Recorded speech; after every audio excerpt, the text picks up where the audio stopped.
So Greer, we've been doing a lot of microneedling with platelet-rich plasma. Tell me about your experience with that. I love microneedling with PRP.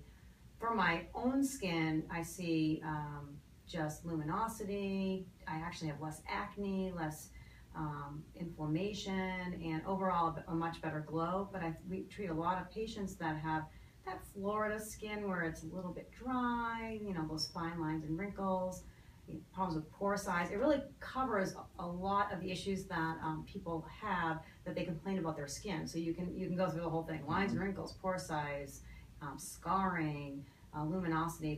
There's a lot to just that whole rejuvenation with the microneedling. So how does PRP, how does platelet-rich plasma work? I mean, what's the idea behind that?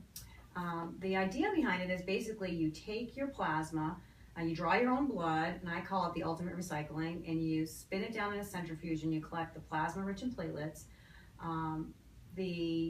Your body naturally has these growth factors, and when we use that PRP, the growth factors stimulate increased blood vessel circulation, cell turnover, collagen stimulation, so you actually heal a lot quicker. We've been seeing it for years in things like orthopedics. Someone may have a joint issue, and instead of repeated steroid injections into the joint, they'll use some PRP, and it actually helps kind of rejuvenate the joint and reduce pain. And we're seeing that now more with aesthetics, where we're just healing, rejuvenating the skin. I mean, what's your take on it? I agree. I mean, to me, it's been a revelation. You know, when PRP, the first time PRP came out maybe 5 years ago or so, Right.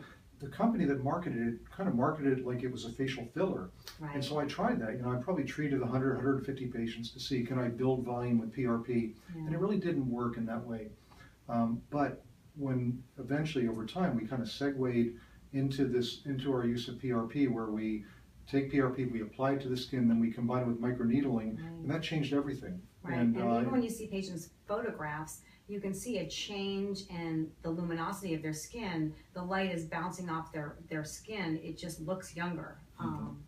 You know, it's not as dull. It just looks healthier, and you know, that's, I think, a great thing. I mean, that's what women are looking for. Yeah. The other great thing is that the price came down. I remember when it first came out, the cost to the doctor's office for one kit was $500. Right. Now we can get a reasonable price, tube at a reasonable price, and make it more affordable and make it more impactful for people. Right. And typically when we do the microneedling, we'll do a face and neck all at the same time, and you're really not neglecting those areas. You can do the whole area. Yeah.